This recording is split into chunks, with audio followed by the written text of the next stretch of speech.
फेरि जाग्यो। भुल्ने प्रयास गर्दा पनि भुलिन्न तिमी।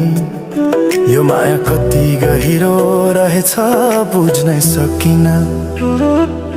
पहिलो हाँसो पहिलो बोल सब याद छ।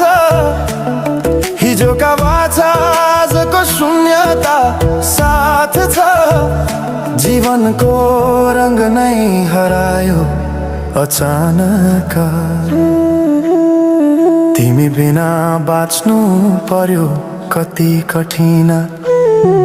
हावाको लहरमा सुन्छु तिम्रो आवाज। शून्य कोठामा प्रतिध्वनि जस्तो गाजा। सम्झनाको बादल मनमा जम्छ। रातको निद्रा फेरि कहाँ